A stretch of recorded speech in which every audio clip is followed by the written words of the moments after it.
محمد وعلى آل وأصحاب سيدنا ومولانا محمد وبارك وسلم وصلى عليه الصلاة والسلام عليك يا رسول الله وعلى آلك وأصحابك يا حبيب الله الصلاة والسلام عليك يا شفيع المذنبين وعلى آلك وأصحابك يا رحمة للعالمين رب اشرح لي صدري ويسر لي أمري واحلل عقدة من لساني يفقهوا قولي اللهم أرنا الحق حقا وارزقنا اتباعه وأرنا الباطل باطلا وارزقنا اجتنابه اللهم أرنا الأشياء كما هي۔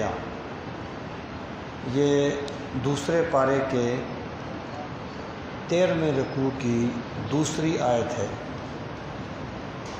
دوسرے پارے کا 13واں رکوع ہے اور اس کی دوسری آیت ہے۔ اعوذ باللہ من الشیطان الرجیم بسم اللہ الرحمن الرحیم فَإِن طَلَّقَهَا فَلَا تَحِلُّ لَهُ مِن بَعْدُ حَتَّى تَنكِحَ زَوْجًا غَيْرَهُ فَإِن طَلَّقَهَا فَلَا جُنَاحَ عَلَيْهِمَا أَن يَتَرَاجَعَا إِن ظَنَّا أَن يُقِيمَا حُدُودَ اللَّهِ وَتِلْكَ حُدُودُ اللَّهِ يُبَيِّنُهَا لِقَوْمٍ يَعْلَمُونَ۔ اس کا ترجمہ ہے فَإِن پس اگر طلقہ اس نے طلاق دے دی ہا اس کو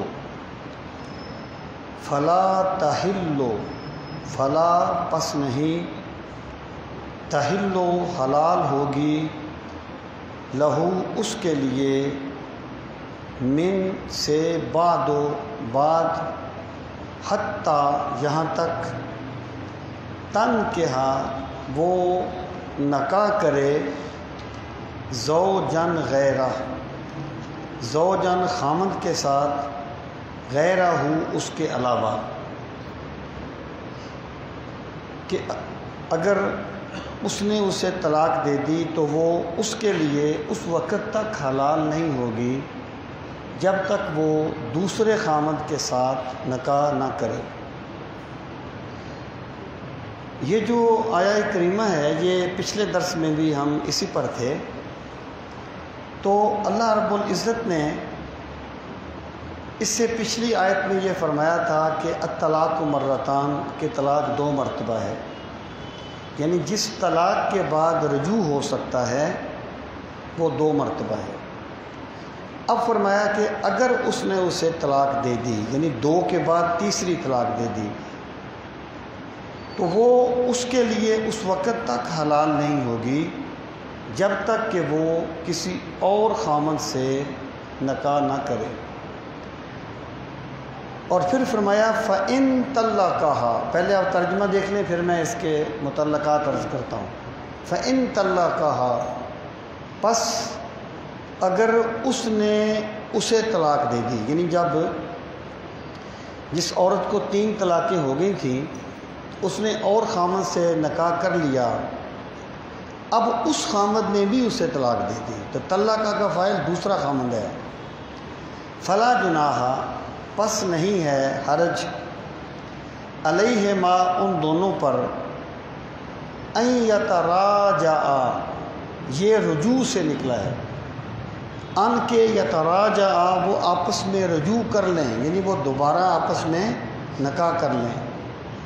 ان ظنّا اگر وہ دونوں گمان کریں ان یقیما حدود اللہ، ان کے یقیما وہ دونوں قائم کریں گے حدود اللہ اللہ کی حدوں کو، وَتِلْكَ حدود اللہ اور یہ اللہ کی حدیں ہیں، یبینھا بیانہ یبینو کا معنی بیان کرنا واضح کرنا، اللہ تعالیٰ واضح کرتا ہے انہیں لقوم ایسی قوم کے لیے یعلمون جو جانتی ہے، جو علم رکھتی ہے۔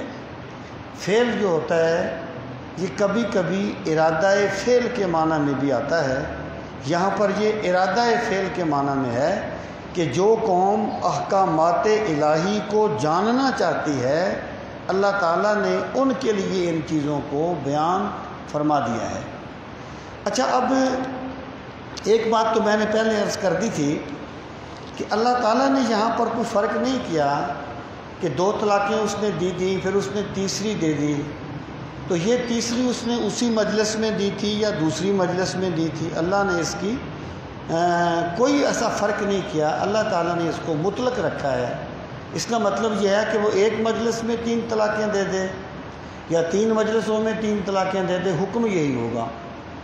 اب حکم کیا ہوگا کہ فلا تحل لہ من بعد حتی تنکح زوجا غیرہ، کہ وہ اس وقت تک اس کے لیے حلال نہیں ہوگی جب تک کہ وہ دوسرے خامند کے ساتھ نکاح نہ کرے۔ فإن طلقها، اگر دوسرا بھی اس کو طلاق دے دے تو پھر وہ پہلے کے پاس دوبارہ آ سکتی ہے۔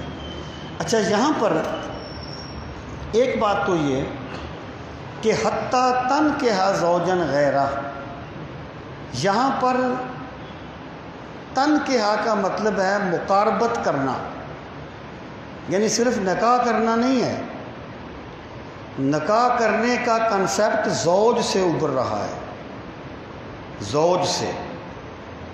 تنکح کا معنی ہے مقاربت کرنا، ہم بستری کرنا، مباشرت کرنا، یعنی یہاں تک کہ وہ دوسرے خامند سے نکاح کرے اور دوسرا خامند اس کے ساتھ مقاربت کرے، پھر وہ طلاق دے دے تو پھر وہ پہلے خامند سے دوبارہ نکاح کر سکتی ہے۔ یہ جو مقاربت ہے اس کی وضاحت رسول کریم صلی اللہ تعالیٰ علیہ وسلم نے خود فرمائی ہے کہ جب ایک عورت سرکار کی بارگاہ میں حاضر ہوئی، اس نے کہا کہ مجھے میرے خامد نے 3 طلاقیں دے دی تھی، میں نے ایک اور خامد سے نکاح کر لیا ہے، تو اب کیا میرے لیے پہلے خامد جو ہے اس کے ساتھ نکاح کرنا جائز ہو گیا اگر یہ مجھے طلاق دے دے؟ آپ نے فرمایا نہیں، حتی یذوق اصیلتک وتزول اصیلتہ، یہاں تک کہ میں مفہوم بیان کر رہا ہوں، تو اس سے تلذذ حاصل کرے اور وہ تجھ سے تلذذ حاصل کرے، تو یہاں پر اس سے مراد ہے مقاربت کرنا۔ تو دوسرا خامند جب تک مقاربت نہیں کرے گا اس وقت تک وہ پہلے خامند کے لیے جائز نہیں ہوگی، بے شک وہ اس کو طلاق بھی دے دے۔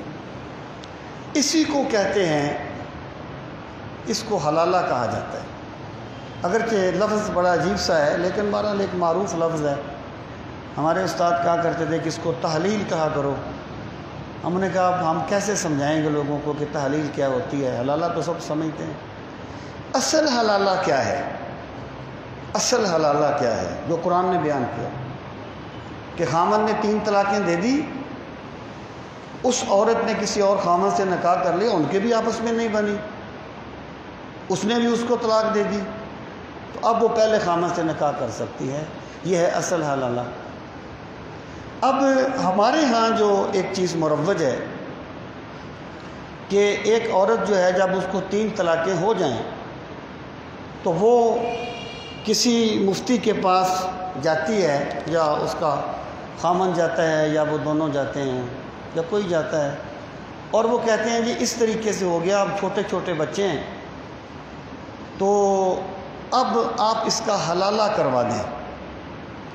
یعنی وہاں یہ چیز انڈرسٹوڈ ہوتی ہے کہ جو نکاح ہو رہا ہے یہ صرف حلالے کے لیے ہے، نکاح کے لیے نہیں ہے، تو وہ اس کا کسی کے ساتھ وقتی طور پہ نکاح پڑھ دیتے ہیں، مقاربت ہوتی ہے، وہ طلاق دے دیتی ہے، عدت گزرنے کے بعد وہ دوبارہ پہلے خامد سے نکاح کر لیتی ہے، اس کو ہمارے عرف میں حلالہ کہا جاتا ہے۔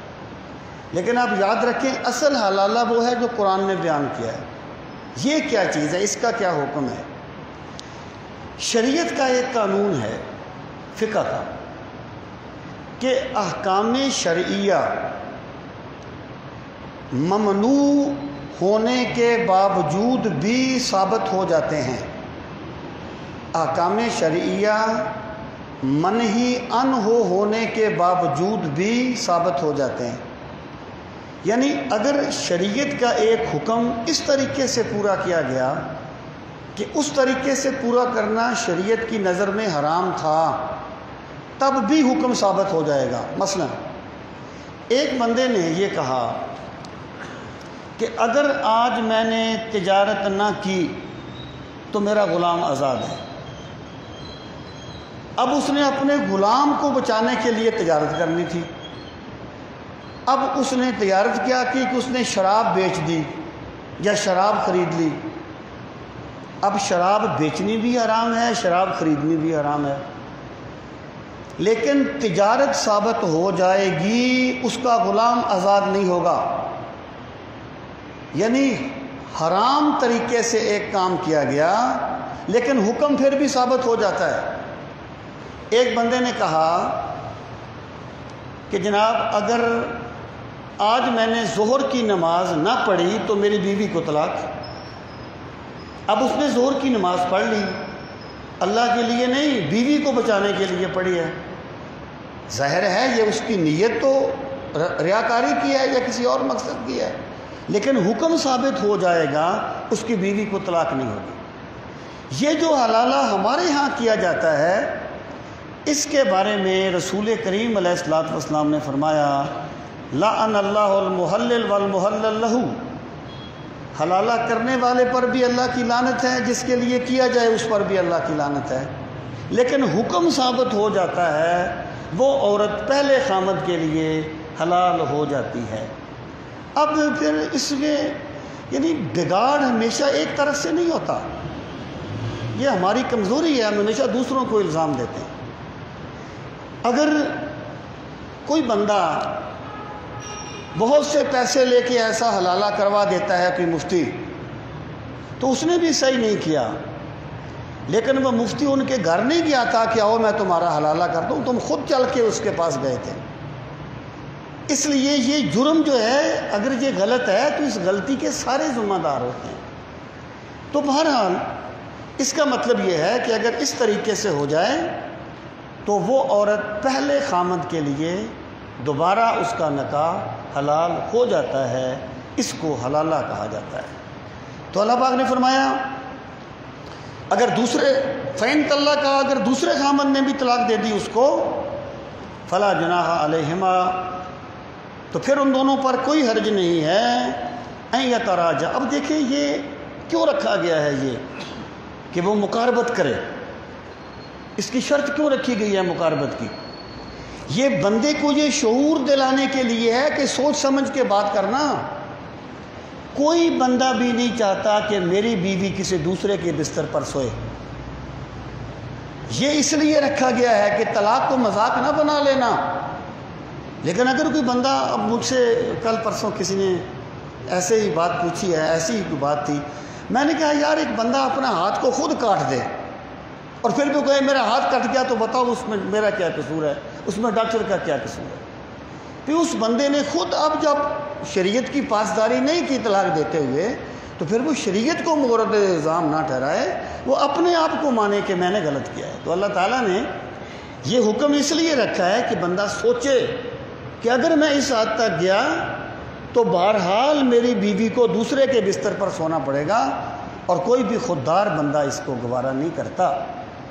تو اللہ پاک نے فرمایا اگر وہ بھی طلاق دے دے فلا جناح علیہما، ان دونوں پر کوئی حرج نہیں ہے ان یتراجعا، کہ وہ آپس میں رجوع کر لیں، یعنی وہ رجوع کر سکتے ہیں۔ تب ان ظنا ان یقیما حدود اللہ، اگر وہ یہ گمان کریں کہ وہ اللہ کی حدود کو قائم کر سکتے ہیں۔ دیکھیں بندے کی ایک عادت بن جاتی ہے، اور عادت کو بدلنا آسان نہیں ہوتا، لیکن عادت کو بدلنا ناممکن بھی نہیں ہوتا۔ اگر بندہ یہ سمجھتا ہے کہ میں حدود الہی کو قائم رکھوں گا، تو پھر وہ پہلی بیوی کے ساتھ دوبارہ نکاح کر سکتا ہے۔ وَتِلْكَ حُدُودُ اللَّهِ، یہ اللہ کی حدیں ہیں، يُبَيِّنُهَا لِقَوْمٍ يَعْلَمُونَ، اللہ ان کے لیے ان کو بیان کرتا ہے جو سمجھنا چاہتے ہیں، جو بات کو جانتے ہیں۔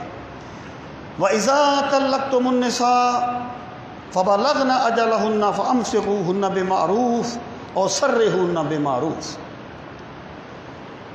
وَإِذَا طَلَّقْتُمْ وَإِذَا اور جب طَلَّقْتُمْ تم طلاق دے دو النساء بیویوں کو، نساء امراتن کی جمع ہے، عورت کے معنی میں آتا ہے، لیکن قرآنی استعمال میں نساء کا لفظ عموماً بیوی کے لیے آتا ہے۔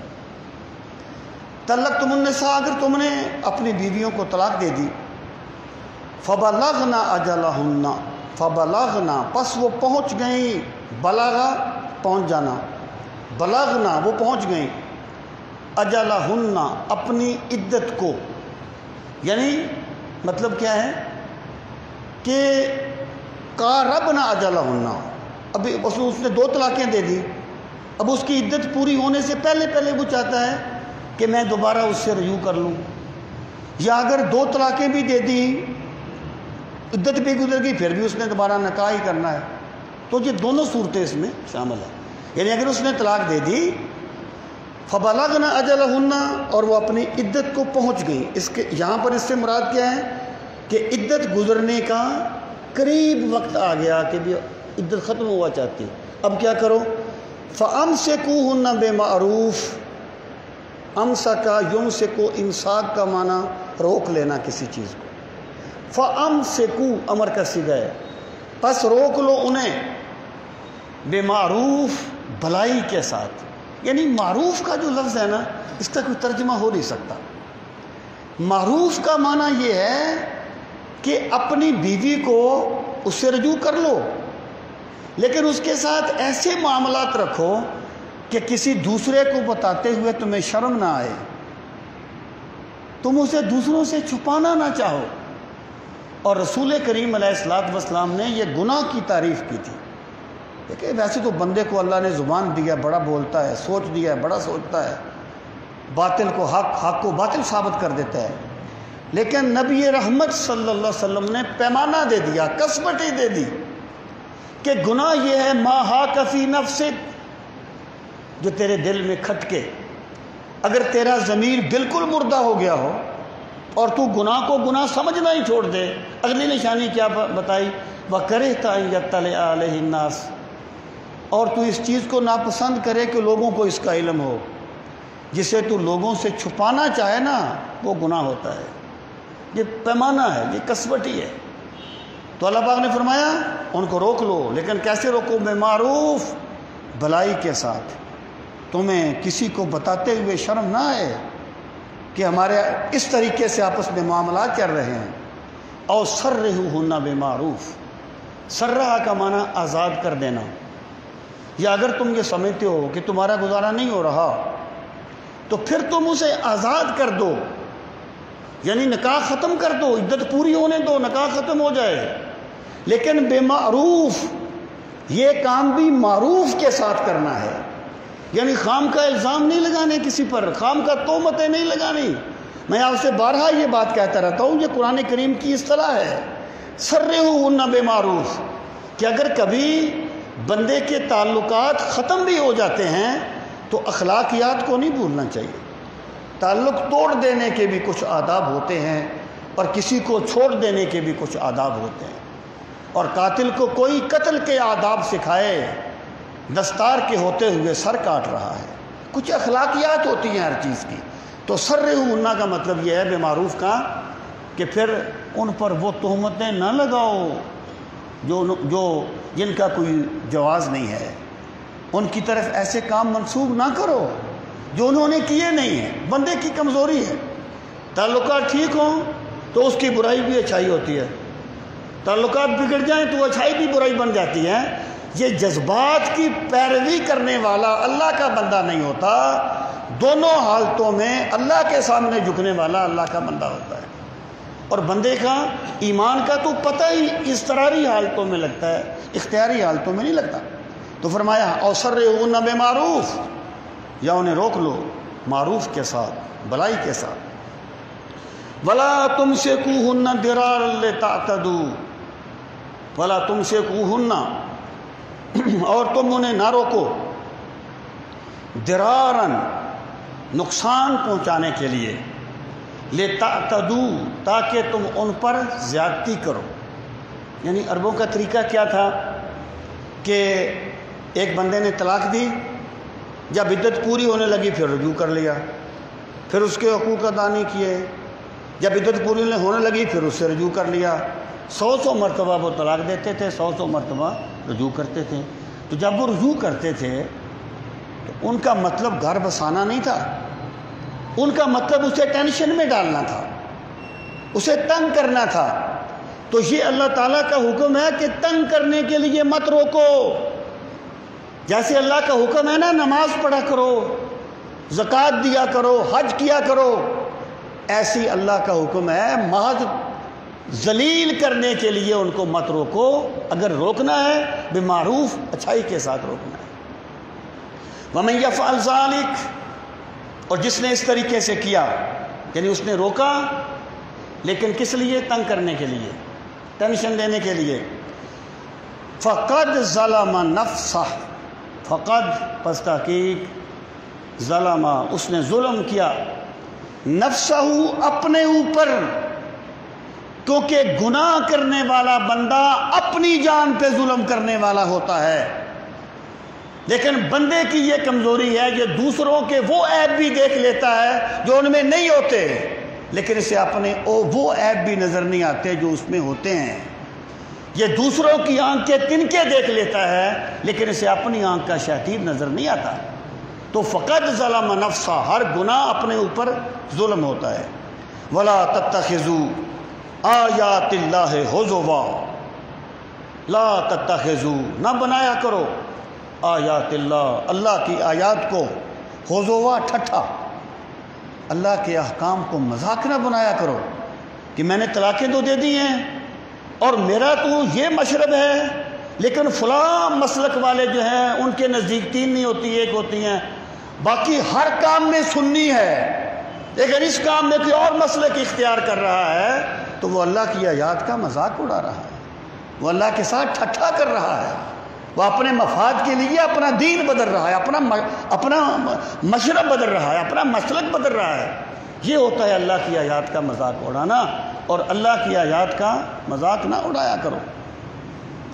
وَاذْكُرُوا نِعْمَتَ اللَّهِ عَلَيْكُمْ حکم بندہ کب مانتا ہے؟ جب کسی کا ممنون ہو جاتا ہے، جب ایک بندے کے دل میں بیٹھ جائے نا کہ فلاں بندے کا مجھ پہ بڑا احسان ہے، وہ میرا بڑا محسن ہے، اس کی بات وہ مان لیتا ہے. تو اللہ تعالیٰ نے اپنی نعمتوں کا ذکر کیا کہ اگر تمہیں اناپ پرستی کو چھوڑ کر اللہ کے سامنے سر تسلیم خم کرنا مشکل لگتا ہے تو وَاذْكُرُوا نِعْمَتَ اللَّهِ عَلَيْكُمْ یاد کیا کرو اللہ کی نعمتوں کو، علیکم جو تم پر ہیں، جس رب نے تمہیں آنکھیں دی ہیں، جس رب نے تمہیں ہاتھ دیے ہیں، جس رب نے تمہیں پاؤں دیے ہیں، جس رب نے تمہیں سوچنے کی صلاحیت دی ہے، جس رب نے تمہیں نعمتیں دی ہیں، اس کی نعمتوں کو یاد کیا کرو تاکہ تم اس کے حکموں کو ماننا تمہارے لیے آسان ہو جائے. میں کہتا رہتا ہوں کہ نعمت کا احساس بندگی کا جذبہ پیدا کرتا ہے، اور بندہ نعمتوں کا احساس نہیں کرتا، یہ اپنے اوپر طاری نہیں کرتا کہ مجھ پہ اللہ کی کیا نعمتیں ہیں. وَاذْكُرُوا نِعْمَتَ اللَّهِ عَلَيْكُمْ یاد کیا کرو اللہ کی نعمتوں کو جو تم پر ہیں. وَمَا أَنزَلَ اور یاد کرو جو اس نے اتارا علیکم تم پر، من الکتاب والحکمہ کتاب میں سے اور حکمت میں سے. حکمت کا معنی امام شافعی تو سنت کرتے ہیں، یا اس سے مراد دین کا فہم، دین کی سمجھ، فقاہت دین کی. اللہ نے تمہیں جو دین دیا ہے نا اس کو اس اللہ کی نعمت کا احساس کرو. یعظکم بہ وعظ یعظ کا معنی نصیحت کرنا، اللہ وہ تمہیں نصیحت کرتا ہے اس کے ساتھ. اور پھر فرمایا واتقوا اللہ، اللہ سے ڈرتے رہا کرو. جب تمہارا معاملہ یہاں تک بگڑ جائے نا، اور ظاہر ہے عورت تمہارے دستے نگر ہے، تو مت بھولو کہ اللہ دیکھتا ہے تمہارے کاموں کو، اور ایک دن تم نے اللہ کے حضور جانا ہے. بندہ زندگی میں کسی کے ساتھ بھی معاملہ کرے، جب اس معاملے کو اپنے اور اس کی حیثیت سے دیکھے گا تو نتیجہ اور نکلے گا. اور جب اس معاملے کو اس اور اللہ کی نسبت سے دیکھے گا تو نتیجہ اور نکلے گا۔ کوئی بھی بندہ معاملہ کرے، بندہ اس کے سامنے جتنا بھی کمزور ہے، جتنا بھی بے بس ہے، لیکن وہ مت بھولے کہ ایک دن میں نے اللہ کو اس کا جواب دینا ہے۔ واتقوا اللہ، اللہ سے ڈرتے رہا کرو۔ وَاعْلَمُوا، اور جان لو، ان اللہ بکل شیء علیم، بے شک اللہ ہر شے کو خوب جاننے والا ہے۔ تم جو بھی کہتے ہو کسی نے نہیں اس کو سنا، لیکن اللہ اسے سن رہا ہے، اللہ اسے جان رہا ہے۔ وَإِذَا طَلَّقْتُمُ النِّسَاءَ فَبَلَغْنَ أَجَلَهُنَّ فَلَا تَعْضُلُوهُنَّ أَن يَنكِحْنَ أَزْوَاجَهُنَّ إِذَا تَرَضَوْا بَيْنَهُمْ بِالْمَعْرُوفِ وَإِذَا طَلَّقْتُمُ النِّسَاءَ، اور جب تم طلاق دے دو عورتوں کو، فَبَلَغْنَ أَجَلَهُنَّ، پس وہ پہنچ جائیں اپنی عدت کو، یعنی عدت پوری ہو جائے۔ فلا، اور یہ ظاہر ہے یہ 3 طلاقیں نہیں تھی، یہ 2 طلاقیں تھیں، یعنی جس کے پاس صرف نکاح کیا جاتا ہے۔ فلا تعدلوهن، پس تم ان کو مت روکو، ان ينكحن، کہ وہ نکاح کر لیں، ازواجہن، اپنے پہلے شوہروں سے، اذا تراضوا بینہم بالمعروف، جب وہ راضی ہو جائیں، بینہم، ان کے درمیان، بالمعروف، نکاح کریں معروف کے ساتھ، یعنی اچھی نیت سے، گھر بسانے کے لیے۔ اس آیت کا ایک پس منظر ہے، ایک صحابی تھے، انہوں نے، ان کا نام تو مجھے اس وقت یاد نہیں آ رہا، انہوں نے اپنی بہن کا نکاح کیا کسی اور صاحب کے ساتھ۔ مالی حیثیت میں یہ ان سے بلند تھے، تو انہوں نے اس کو طلاق دے دی، پھر رجوع کیا، پھر طلاق دے دی۔ اب جب جدائی ہو گئی، یعنی نکاح ختم ہو گیا، تو انہوں نے کہا کہ میں دوبارہ نکاح کرتا ہوں اور میں پہلے پر شرمندہ ہوں۔ انہوں نے کہا کہ میں نے تجھ سے اپنی بہن کا نکاح کر کے تجھے عزت دی، اور تم نے میرے ساتھ یہ کیا، میں کبھی تمہارے ساتھ نکاح نہیں کروں گا۔ اس وقت یہ آیت نازل ہوئی، تو صحابی نے کہا پروردگار، میں تیرے حکم کے سامنے جھک گیا اور میں اپنی بہن کا نکاح اس کے ساتھ دوبارہ کرتا ہوں۔ یہ اپنی انا کو مار دینے والا مومن ہوتا ہے، اپنی میں کو مار دینے والا اللہ کا قریبی بندہ ہوتا ہے۔ تو یہ صحابہ کرام کی شان تھے۔ تو اللہ پاک نے فرمایا وَإِذَا طَلَّقْتُمُ النِّسَاءَ فَبَلَغْنَ أَجَلَهُنَّ فَلَا تَعْضُلُوهُنَّ، اس میں عموماً رکاوٹ بنتے ہیں گھر والے، ان کی اپنی ایک سوچ ہوتی ہے، لیکن اب ظاہر بندہ غیب بھی نہیں جانتا، کوئی بندہ غیب تو نہیں جانتا نا کہ بندہ کہہ رہا ہے پتہ نہیں اس کے دل میں کیا ہے، شواہد سے ہی فیصلہ کرنا ہوتا ہے نا۔ تو مراد یہ ہے کہ اگر شواہد یہ کہیں کہ یہ بندہ گھر بسانے کے لیے نکاح کرنا چاہتا ہے اور دونوں میاں بیوی آپس میں راضی ہیں کہ ہم دوبارہ نکاح کر لیں، تو پھر تمہیں اس میں رکاوٹ نہیں ڈالنی چاہیے، اللہ تعالیٰ کا یہ حکم ہے۔ ذالک یوعظ بہ، یہی ہے وہ چیز جس کے ساتھ تمہیں نصیحت کی جاتی ہے۔ من کانا، من جو کانا ہو، منکم تم میں سے، یؤمن باللہ، ایمان لاتا اللہ پر، والیوم الآخر، اور آخرت کے دن پر۔ مطلب کیا ہے، یہ میرا حکم ہے، اور جو بندہ مجھے ماننے والا ہے اور آخرت کو ماننے والا ہے وہ میرے حکم کے سامنے جھک جائے گا۔ یہ بھی گویا کہ ایک پیمانہ ہے کہ ایمان باللہ کا پتہ صرف نماز سے نہیں چلتا، صرف عبادات سے نہیں چلتا، بلکہ حق یہ ہے کہ عبادات تو کبھی بندہ رسمی طور پر بھی کر لیتا ہے، بندے کے ایمان کا پتہ معاملات میں چلتا ہے کہ معاملات میں یہ کتنا صاف ہے، کس قدر اللہ کے حکم کے سامنے جھکنے والا ہے۔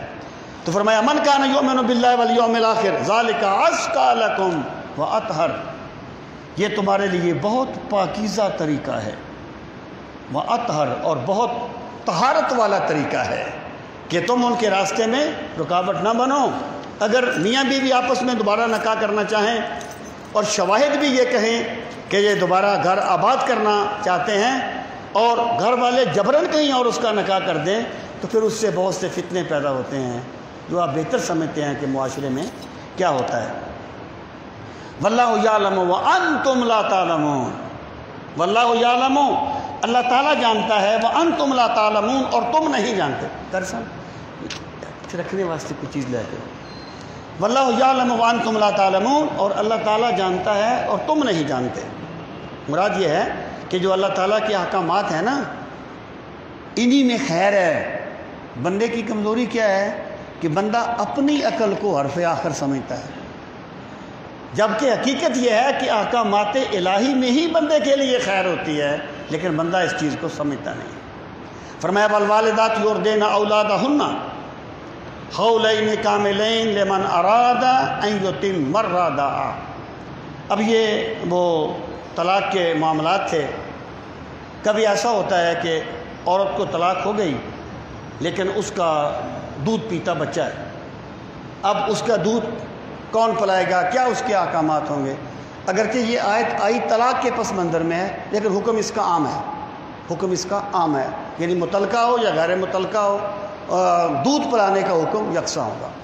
والوالدات، والدہ کی جمع ہے، اور دودھ پلانے والی ہیں یعنی مائیں، یرضعن، دودھ پلائیں، اولادہن، اپنی اولاد کو، اپنے بچوں کو، حولین کاملین، حولین، حول کا تثنیہ ہے، حول کہتے ہیں سال کو، کاملین کامل کا تثنیہ ہے، مکمل۔ مائیں اپنی اولاد کو 2 مکمل سال دودھ پلائیں۔ پہلے آپ ترجمہ دیکھ لیں، پھر میں اس کے متعلقات عرض کرتا ہوں۔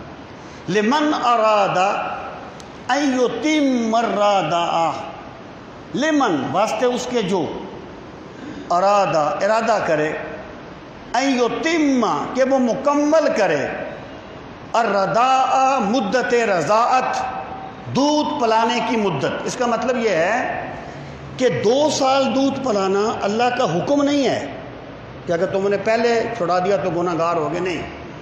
لمن اراد ان یتم الرضاعہ، جو چاہے کہ اپنی مدت رضاعت کو مکمل کرے وہ 2 سال پلائے۔ اس کا مطلب یہ ہے کہ انتہائی مدت رضاعت اس آیہ کریمہ کی روشنی میں 2 سال ہے، اور عورت جو ہے ماں، وہ اسے چاہیے کہ وہ اپنے بچے کو خود دودھ پلائے، اگر کوئی اور پرابلم نہ ہو۔ کبھی کبھی کسی خاتون کو کوئی پرابلم ہوتا ہے، وہ اور بات ہے، تو وہ اس کو 2 سال دودھ پلائے۔ اچھا، اب یہ ہے، یہاں پر میں یہ بات عرض کر دوں کہ جو پہلی بات یہ سمجھیں کہ مدت رضاعت کیا ہوتی ہے۔ مدت رضاعت سے مراد یہ ہے وہ مدت بچے کی جس میں اگر ایک بچے نے کسی عورت کا دودھ پی لیا، بلا سے وہ اس کی خالہ ہو، کوئی اور عورت ہو، تو وہ بچہ اس کے اولاد کے حکم میں ہوگا، اس کو کہتے ہیں رضائی ماں۔ یعنی مدت رضاعت سے مراد یہ ہے کہ وہ عمر جس میں اگر کسی عورت کا دودھ کسی بچے نے پی لیا تو وہ بچہ گویا اس کا بیٹا بن گیا، عورت ہے تو اس کی بچی ہے تو اس کی بیٹی بن گئی، اس عرصے کو کہتے ہیں مدت رضاعت۔ اب مدت رضاعت کتنی ہے؟ اس آیت میں ہے 2 سال۔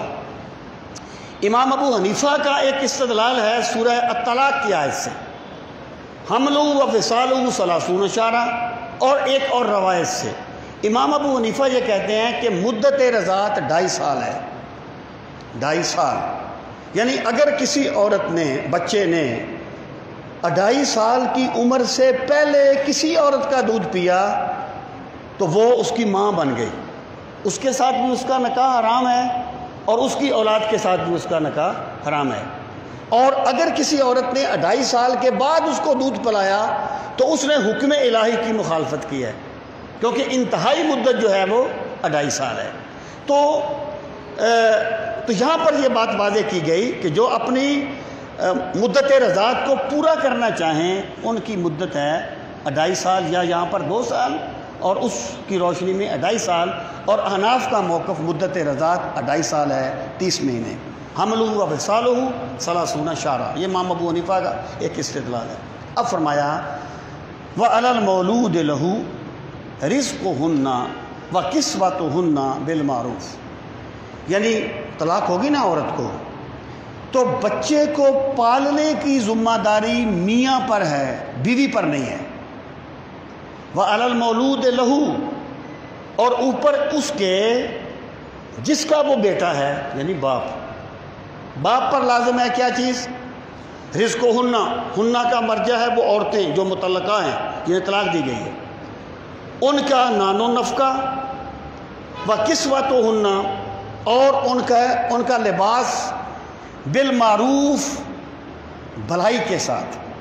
یعنی اگر دیکھیں اگر ایک عورت نکاح میں ہے تو وہ بچے کو دودھ پلانے کے پیسے نہیں لے سکتی، کیونکہ وہ نکاح میں ہونے کی وجہ سے اس کا نان و نفقہ آلریڈی اس کے خامد کے ذمہ ہے، یا اگر وہ عدت گزار رہی ہے تو پھر بھی اس کے خامد کے ذمہ ہے۔ لیکن اگر اس کو طلاق ہو گئی ہے، وہ عورت الگ ہو گئی ہے، تو وہ یعنی اس عورت کو ویسے تو اگر بچہ کسی اور ماں کا دودھ نہ پیے تو پھر اس عورت پر واجب ہوگا کہ وہ اپنے بیٹے کو دودھ پلائے، لیکن اگر عورت میں کوئی یعنی ایسا معاملہ ہے کہ وہ دودھ نہیں پلا سکتی، بچہ کسی کا اور دودھ پی رہا ہے، تو پھر اس پر لازم نہیں ہے۔ اصولی طور پر بچے کو دودھ پلانا یہ ماں کی ذمہ داری ہے، اور جو خامد ہوگا اس کے ذمے ہوگا اس کا نان و نفقہ اور اس کے اخراجات جو طلاق کے بعد بھی اپنے بچے کو دودھ پلا رہی ہے۔ آگے فرمایا لا تکلف نفس الا وسعها، یہ ایک اصول ہے۔ لا تکلف، مکلف نہیں کیا جائے گا، مکلف سے مراد ہے پابند نہیں کیا جائے گا، پابند کرنا۔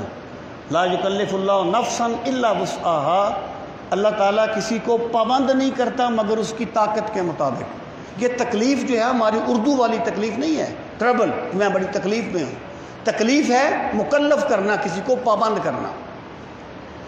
لا تکلف، وہ پابند نہیں کیا جائے گا، نفس، کسی جان کو، الا وسعها، مگر اس کی استطاعت کے مطابق۔ یعنی اگر خامن جو ہے وہ غریب ہے، اب عورت سمجھتی ہے کہ اس کی تو مجبوری ہے، اس نے دودھ مجھ سے پلانا ہے، وہ اتنا خرچہ مانگتی ہے جو اس کی استطاعت سے باہر ہے، تو یہ اس پہ زیادتی کر رہی ہے۔ اور مامتا چاہتی ہے کہ میں اپنے بیٹے کو دودھ پلاؤں، لیکن باپ اس کو تنگ کرنا چاہتا ہے، وہ کوئی ایسی شرطیں لگا دیتا ہے، وہ اس کو تنگ کر رہا ہے۔ یعنی بہت سی باتیں بندہ وقت سے سمجھتا ہے کہ اس کا مطلب کیا ہے، ہر چیز لفظوں میں بیان نہیں کی جاتی، بہت سی چیزیں بندہ خود سمجھتا ہے۔ تو کسی بھی انسان کو اس کی طاقت سے زیادہ حکم نہیں دیا جائے گا۔ اب فرمایا فَإِنْ أَرَادَا فِصَالًا، پس اگر وہ دونوں ارادہ کر لیں میاں بیوی، فصالاً دودھ چھڑانے کا، نہیں، لا تدار والدۃ بولدها ولا مولود لہ بولدہ، پہلے کہا تھا نا کسی کو تکلیف نہیں دی جائے گی، حکم نہیں، پابند نہیں کیا جائے گا اس کی طاقت سے زیادہ، یہ جملہ اس کی وضاحت ہے۔ لا تدار والدۃ بولدها، تکلیف نہیں دی جائے گی والدہ کو اس کی اولاد کی وجہ سے، کہ ماں تو چاہتی ہے کہ میں اپنے بچے کو دودھ پلاؤں، یہ ایک فطرتی امر ہے، لیکن باپ جو ہے وہ ماں کو ذلیل کرنا چاہتا ہے، وہ کہتا ہے نہیں میں تجھ سے نہیں پلاؤں گا، یا ماں جو ہے وہ دودھ پلاتی ہے لیکن باپ اس کو وہ جو اس کا نان و نفقہ ہے وہ اتنا دیتا ہے جو اس کی شایان شان نہیں ہے، تو یہ بھی اس کو تکلیف دے رہا ہے۔ لا تدار والدۃ بولدها ولا مولود لہ بولدہ، ولا مولود لہ، اور نہ ہی جس کا وہ بیٹا یعنی باپ، بولدہ ہی، اس کے باپ، اس کی اولاد کی وجہ سے، نہ ماں کو تکلیف دی جائے گی یعنی کوئی اس پر زیادتی کی جائے گی، نہ باپ پر زیادتی کی جائے گی، بلکہ دونوں فریق اللہ کو حاضر ناظر جان کر آخرت کی حاضری کو سمجھ کر ایک چیز کو طے کر لیں گے۔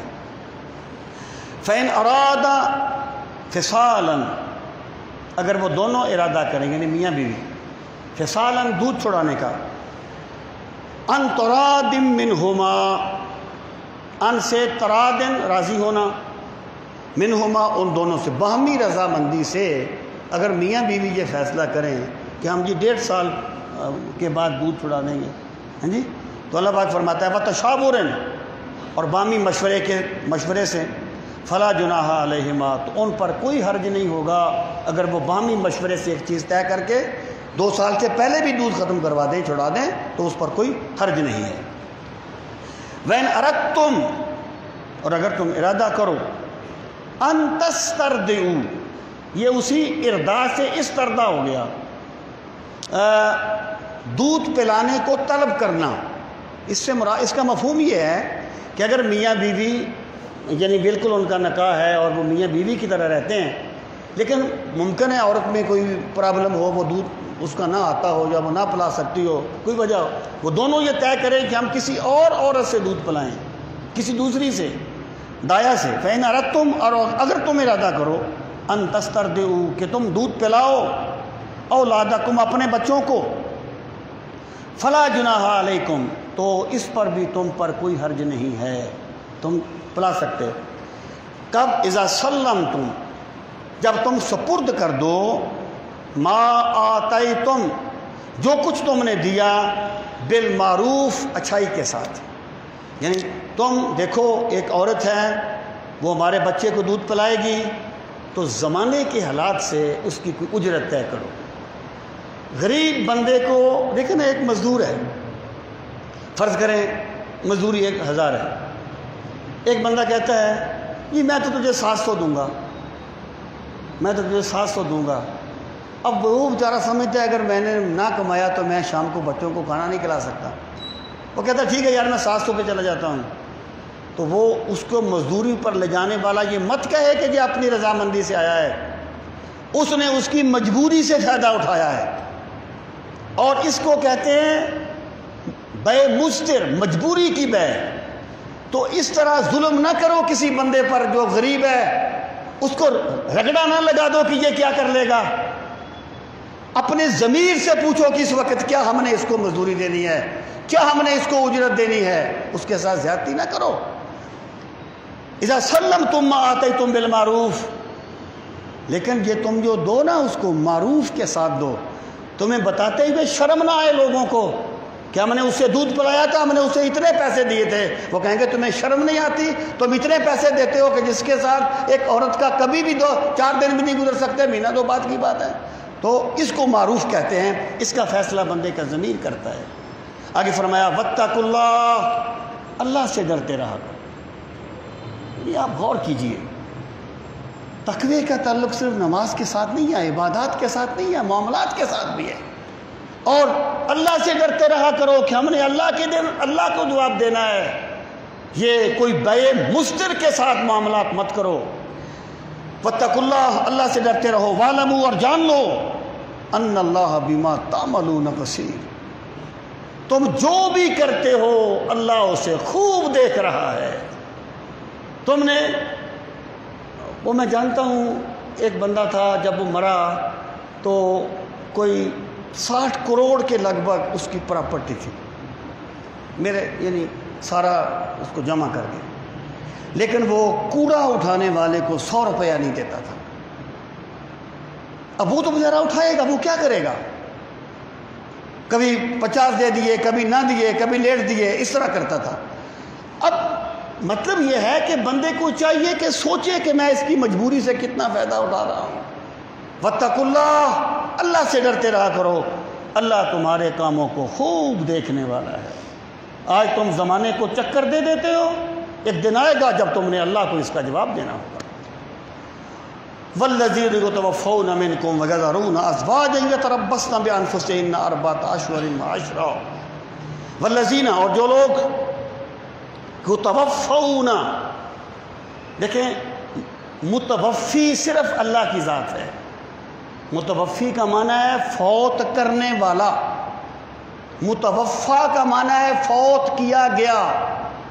یہ متوفی فلاں بن فلانی، متوفا فلاں بن فلاں، تو یہ ہمیشہ مجہول استعمال ہوتا ہے۔ متوفون، وہ لوگ جو فوت کر دیے جائیں، ترجمہ ہم یہی کریں گے جو فوت ہو جائیں، لیکن ایکچولی ہیں جو فوت کر دیے جائیں، منکم، تم میں سے، ویذرون، اور وہ چھوڑ دیں، ازواجن، بیویاں، یتربصن، وہ روکیں، بانفسہن، اپنے آپ کو، 4 اشہر وعشرا، اربعۃ اشہر 4 مہینے و عشرہ اور 10 دن، یہ متوفی عنہا زوجہا کی عدت ہے۔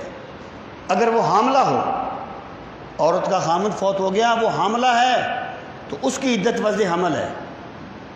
اس کے بچے بچی کی ولادت 8 مہینے کے بعد ہو تب اس کی عدت ختم ہوگی، دوسرے دن ہو جائے تب اس کی عدت ختم ہو گئی۔ یہ ہے جو حاملہ نہیں ہے، اس کی عدت ہے 4 مہینے 10 دن، اور 4 مہینے 10 دن چاند کے حساب سے ہوں گے، انگریزی کے حساب سے نہیں۔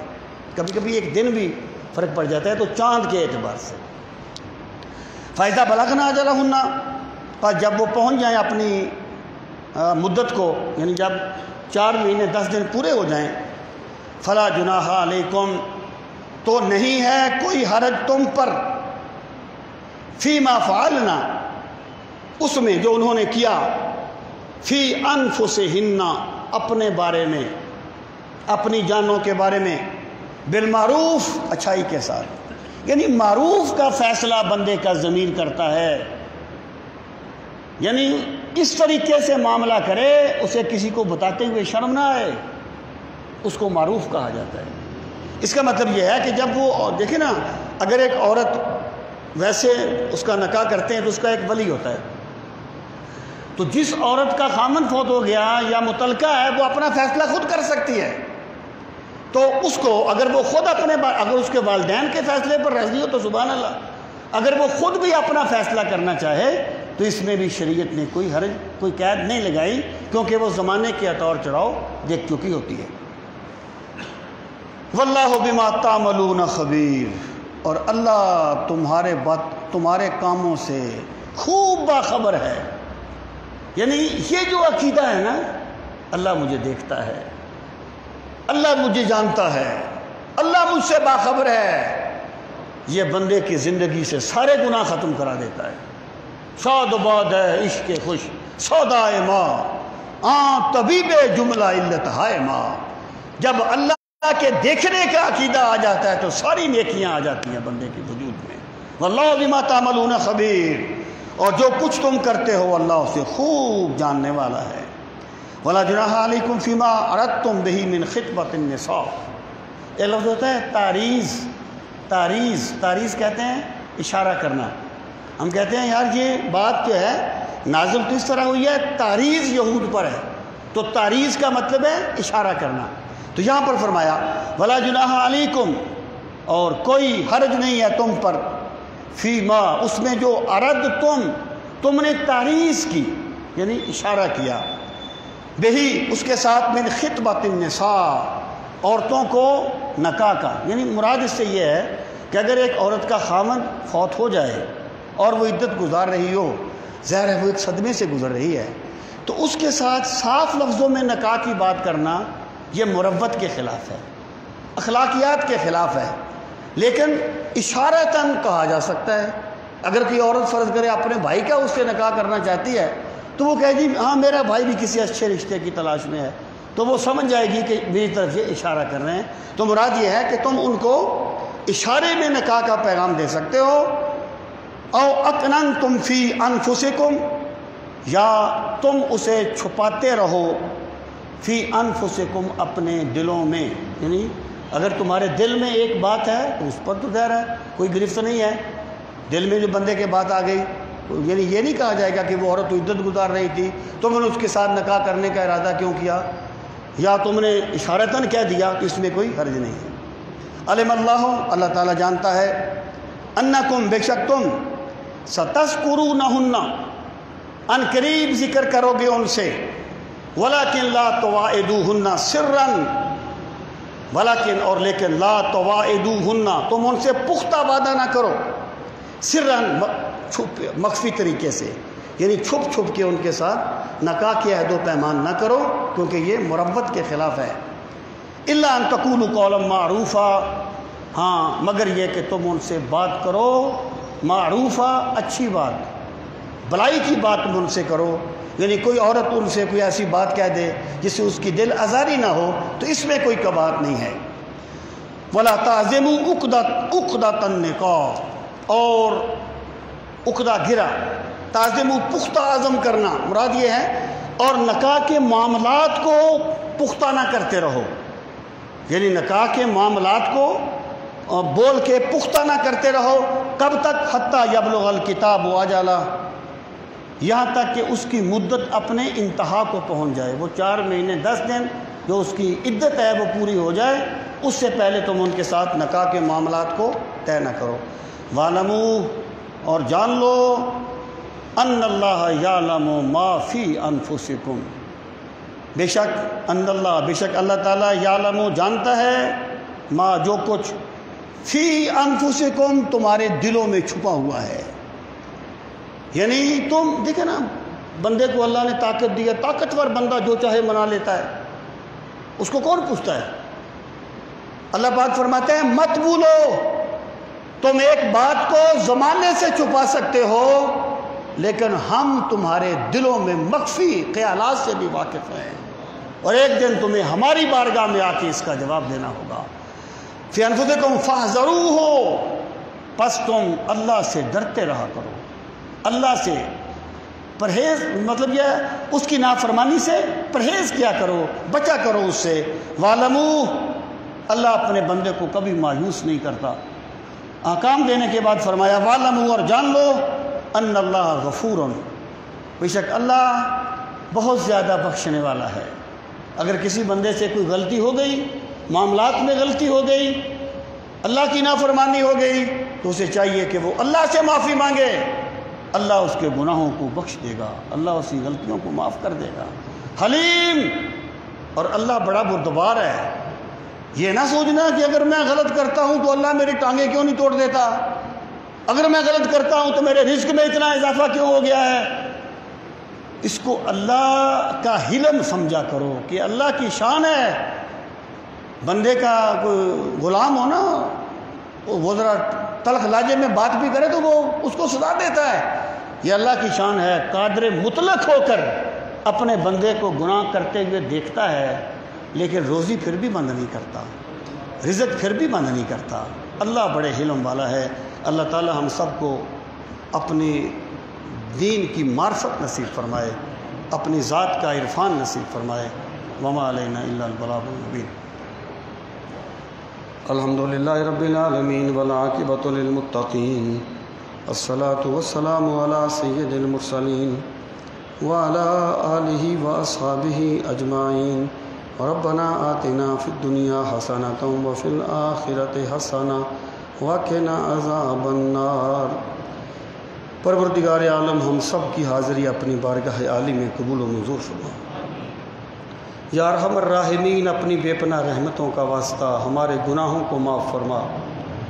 میرے مالک ہمیں اپنی بندگی کا ذوق نصیب فرما۔